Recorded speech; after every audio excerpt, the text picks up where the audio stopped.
Hi friends, இன்றைக்கி என்ன பார்க்க போகிறோன்னா ஸ்ட்ராபெரியில் ஒரு நியூ டிஷ் தான் பார்க்க போகிறோம். என்ன அப்படின்னா, நல்ல ஸ்ட்ராபெரியை கடையிலேருந்து வாங்கிட்டு வந்து நீங்கள் நல்லா வாஷ் பண்ணி எடுத்து வச்சுக்கணும். இந்த மாதிரி அழகாக வாஷ் பண்ணி எடுத்துகிட்டு அழகாக கட் பண்ணி எடுத்துக்கோங்க. இந்த மாதிரி கட் பண்ணி எடுத்ததுக்கப்புறம் நம்ம வந்து ஒரு பிளேட்டில் அரேஞ்ச் பண்ண போகிறோம். அழகாக சூப்பராக நம்ம கட் பண்ணி வச்சதை நல்லா அரேஞ்ச் பண்ணிவிட்டு மேலே வந்து நம்மளுக்கு வந்து பொதுவாக வந்து ஸ்ட்ராபெரி வந்து ஒரு புளிப்பு கலந்த இனிப்பு சுவையில் தான் இருக்கும்.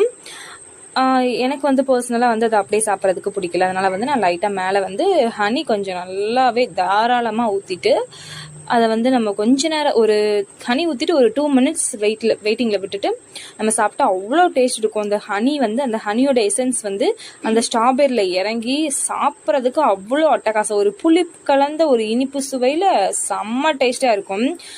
நார்மலாக ஸ்ட்ராபெரி பழத்தை குழந்தைங்களுக்குலாம் கொடுத்தா கண்டிப்பாக சாப்பிட மாட்டாங்க. இந்த மாதிரி ட்ரை பண்ணுங்கள். வீடியோ பிடிச்சிருந்தா லைக் பண்ணுங்கள். தேங்க்யூ.